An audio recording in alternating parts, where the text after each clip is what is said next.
ولا ينفع ذا الجد منك الجد. الحمد لله، الحمد لله الذي أحسن كل شيء خلقه وبدأ خلق الإنسان من طين، ثم جعل نسله من سلالة من ماء مهين، ثم سواه ونفخ فيه من روحه، وجعل لكم السمع والأبصار والأفئدة قليل ما تشكرون. الحمد لله الذي أسبغ علينا نعمه ظاهرة وباطنة، ومن أعظم نعمائه نعمة الأمن والأمان ونعمة الإيمان، من فضل بعثة النبي العدنان رحمة للأنام عليه أفضل الصلاة والسلام، وعلى آله الأطهار والصحابة الأبرار، خصوصا منهم المهاجرين والأنصار تابعين وتابعين الإحسان إلى يوم الدين. أما بعد، يقول عز من قائل بعد أعوذ بالله من الشيطان الرجيم: يا أيها الناس إنا خلقناكم من ذكر وأنثى وجعلناكم شعوبا وقبائل لتعارفوا إن أكرمكم عند الله أتقاكم إن الله عليم خبير. Mes chers frères, mes chères sœurs, nous continuons à nous abreuver dans ces prêches ou à travers ces prêches des leçons inspirées de l'émigration, Hijra, notre prophète sallallahu alayhi wa sallam, de la Mecque à Médine.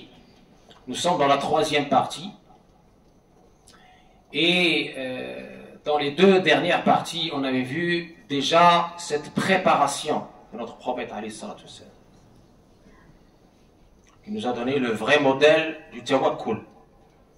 Et on avait vu également cette construction, cette édification à la fois des hommes et des femmes, et aussi de la première mosquée en islam, la mosquée de Quba, et les valeurs sur lesquelles était bâtie cette mosquée, et les compagnons, les premiers compagnons, les premiers lauréats de l'école de Sayyiduna Muhammad sallallahu alayhi wa sallam. Et aujourd'hui, on va continuer dans le même esprit. On continue dans le même esprit en voyant aujourd'hui un aspect majeur de cette émigration, qui est l'établissement de l'État. Marhalatu ad-dawla. دامت مرحلة الدعوة أيها المؤمنون 13 سنة في مكة المكرمة، يدعو فيها رسول الله صلى الله عليه وسلم بالحكمة والموعظة الحسنة والتي هي أحسن. ثم جاءت مرحلة الدولة، وهي المرحلة المدنية التي دامت 10 سنوات، فهي إذن 23 سنة في المجموع. Donc, après cette période mécoise qu'on appelle la période de la da'wa, la période de l'appel à Allah, avec la bienveillance, avec ces versets mécois qui appelaient à méditer dans la création d'Allah pour aimer le Créateur, pour aimer le législateur, parce qu'on ne peut pas adorer, obéir à celui qu'on ne connaît pas, à celui qu'on n'aime pas. Donc tout l'effort du prophète pendant cette période de 13 ans à la Mecque était vers cette connaissance d'Allah, vers cet amour d'Allah, vers cette méditation de la création d'Allah, pour être dans la gratitude et la reconnaissance. Et ensuite vint la période médinoise de la Dawla, qui va durer 10 ans, et qui va être le pilier législatif, qu'on appelle Dawla. Et donc je disais que déjà cette émigration est constituée un point de départ d'une nouvelle ère, d'une nouvelle époque, d'une nouvelle organisation, d'une nouvelle civilisation basée sur les valeurs les plus nobles, notamment la fraternité, et on a donné des exemples, notamment l'égalité, et on a donné les hadiths et la pratique du prophète dans ce sens, et la liberté. Et c'est ce qu'on va voir à travers aujourd'hui cette unité plurielle à Médine. Et donc Médine, mes chers frères et mes chères sœurs, qui s'appelait Yathrib avant, il y avait plusieurs origines, plusieurs tribus. En plus de l'Aws al-Khazraj, il y avait les juifs de Médine, il y avait des chrétiens. C'est pour ça qu'on l'appelle société plurielle. plusieurs origines, plusieurs ethnies et plusieurs religions. Le prophète, quand il arrive à Médine, il établit cette fraternité, il établit cette égalité, et il établit la liberté. La ikraha fi ddin. Afa anta tukrihu an-nas hatta yakunu mu'minin. Innama anta mudhakkir lasta alayhim bimusaytir. Et on va voir comment il a établi cette liberté à Médine et comment cette nouvelle, cet état-cité, ou ce premier état de l'islam, va inspirer le monde entier. Akhiru dawana, alhamdulillahi rabbil alamin.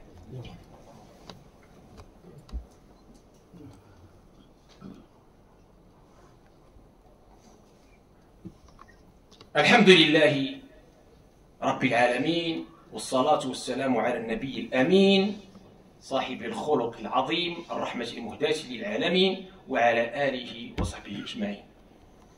أحبابنا في الله، تاريخنا ما كنعرفوش. On a de quoi être fiers dans notre histoire. Très peu de gens, très peu de personnalités connaissent ce que je vais vous dire à l'instant. Mithaq al-Madina, la constitution de Médine.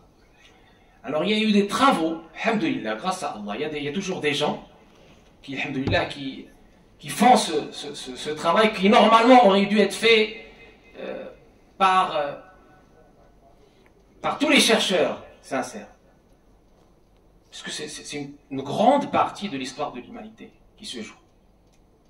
C'est un pilier fondamental de ce qu'on appelle la législation, la constitution, ou le droit constitutionnel. Le prophète, alayhi salam, en arrivant à Médine, il a posé la base de ce qu'on appelle l'unité plurielle. L'unité plurielle. Comment? J'ai entre les mains un livre bilingue qui s'appelle La première constitution écrite au monde. La première constitution écrite au monde. Cette constitution est composée de 47 articles. 47 articles. 47 articles magnifiques. Chaque article mérite à lui-même une thèse. Chaque article est tellement synthétique qu'il mérite à lui-même une thèse. Une thèse de doctorat, voire même des thèses de doctorat. 47 articles. Mohamed Hamidullah, un grand chercheur dans les années 60, il a fait un travail magnifique, colossal, en dépoussiérant un certain nombre de manuscrits précieux, en les datant déjà, bien sûr, scientifiquement, parce que ce travail est scientifique, c'est pas juste de la passion, des sentiments, non, c'est de la science. Alors il nous dit dans son introduction, les musulmans sont particulièrement fiers du fait que la première constitution écrite d'un État promulgué dans le monde par un chef d'État émane d'une personnalité aussi importante que le dernier messager sallallahu alayhi wa sallam.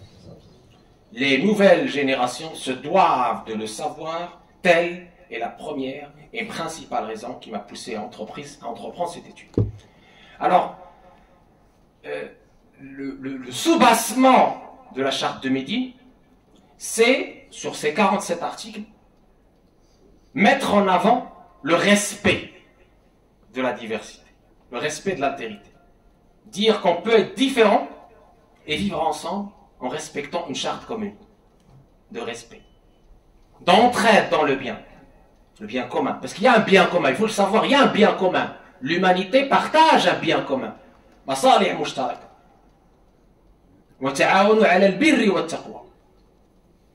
prophète avait fait des alliances, il avait dit après la révélation, j'aurais pu le refaire ce hilf, parce que c'est un hilf, c'est une alliance qui était bénéfique, qui portait les valeurs de l'islam, de respect, de solidarité, d'entraide, etc. Et dans cette constitution, je vous laisse la découvrir parce qu'on a fait plusieurs séminaires sur cette constitution avec nos étudiants. Je vous laisse la découvrir, machallah, elle est magnifique. n'est-ce que lire, sans même commenter, n'est-ce que lire les articles déjà de cette constitution, c'est une fierté. La grandeur de cette constitution qui a été faite il y a plus de 1400 ans. Avant la Charte des Nations Unies, avant ce qu'on voit aujourd'hui, les droits humains qui sont bafoués à chaque fois, comme vous le savez. Donc voilà, très important. Alors, Mohamed Hamidullah, il dit, pour justement donner à ce texte sa grandeur scientifique, il nous dit, dans l'état actuel de mes connaissances, il n'existe aucun texte antérieur connu de l'histoire. Le travail de Solon à Athènes ne saurait être considéré comme la promulgation d'une constitution. Il n'était pas le monarque souverain, mais un simple représentant du gouvernement. Il a certes proposé certaines modifications constitutionnelles qui furent approuvées et appliquées par le gouvernement de la cité-État d'Athènes, mais nous ignorons si elles furent consignées par écrit. Elles ne constituaient donc assurément pas une constitution complète pour la gestion de l'État. Nous possédons bien la constitution des Athéniens d'Aristote, mais il ne s'agit pas d'une constitution, c'est en réalité une œuvre retraçant l'histoire de l'évolution de la constitution de la cité-État d'Athènes, compilée par un ministre. À son époque, la cité-État avait disparu depuis longtemps et Athènes était devenue la capitale de l'éphémère mais vaste empire d'Alexandre le Grand. Le contemporain indien d'Aristote et ministre de l'empereur bouddhiste Chandragupta Maurya a lui aussi laissé à la postérité son Narthashastra, littéralement science politique, un ouvrage qui a été traduit en anglais, en allemand, en russe, en japonais, mais il ressemble plus à l'Ahkam Sultaniya al-Mawardi qui a été traduit aussi en français.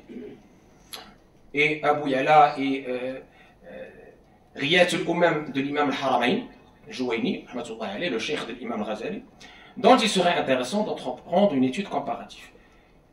Il ressemble plus à de la science politique qu'à une loi constitutionnelle. Elle ne fut d'ailleurs pas promulguée par le souverain.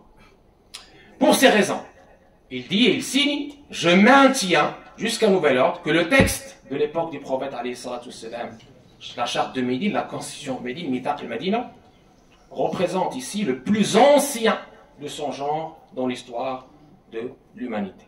D'accord? Et n'oublions pas non plus que ce document a été écrit, évidemment dicté entre guillemets, par un ummi. Et l'ummiya à l'égard du prophète, c'est un honneur parce que c'est Allah qui l'a enseigné et qui l'a éduqué. Très important. Donc c'est la première constitution écrite au monde de ce fait. Et donc, nous n'avons rien à envier à personne. Nous devons juste nous réconcilier avec notre patrimoine riche et l'appliquer. Ces valeurs-là existent. Et je profite de cette occasion, de cette émigration, de ce troisième leçon inspirée de l'immigration, pour rappeler au monde que la fraternité, l'égalité, la liberté, ce ne sont pas des paroles en l'air. Pour rappeler au monde que nous avons un génocide devant nos yeux et que nous fêtons aujourd'hui le 30e anniversaire du génocide de Srebrenica, pas très loin de chez nous, qui est le plus grand génocide d'Europe après la Deuxième Guerre. Je répète, le plus grand génocide en Europe après 1945. Où des innocents ont été massacrés juste parce que musulmans. Donc n'oublions jamais notre histoire, n'oublions jamais que nous avons une responsabilité tous ensemble face à ce qui se passe devant nous, et n'oublions jamais que nous n'avons de leçons à recevoir de personne. Comme vous l'avez entendu, celui qui a initié les droits humains, les valeurs universelles de respect, d'amour, de paix durable, de justice, d'égalité, de fraternité et de liberté, c'est bien le dernier messager, sallallahu alayhi wa sallam. Allah alayhi wa lakum tabat, Allah alayhi wa lakum tuqa, والعفاف والكفاف والغنى عن الناس. اللهم آت نفوسنا تقواها زكيها أنت خير من زكاها أنت وليها ومولاها. اللهم ارحم موتانا، اللهم شافي مرضانا، عافي مبتلانا، اللهم أعنا على أن نلقن هذا التاريخ العظيم لأبنائنا وبناتنا. الله تبارك وتعالى nous aide à éduquer nos enfants, à transmettre à la génération future les valeurs magnifiques de notre patrimoine, qu'Allah nous aide à nous réconcilier avec ses vacances et tout ça, nous réconcilier avec notre belle histoire, nos valeurs, la biographie de notre prophète afin qu'on s'en inspire et qu'on l'applique dans notre vie de tous les jours, qu'Allah fasse qu'on soit les meilleurs ambassadeurs de ces belles valeurs, de cette belle religion, de ce magnifique prophète sallallahu alayhi wa sallam, le bien-aimé, tous les jours qu'on soit ces meilleurs ambassadeurs là où nous sommes, par l'être, le paraître, le bel agir, le bon comportement, la beauté, le service des intéressés, qu'Allah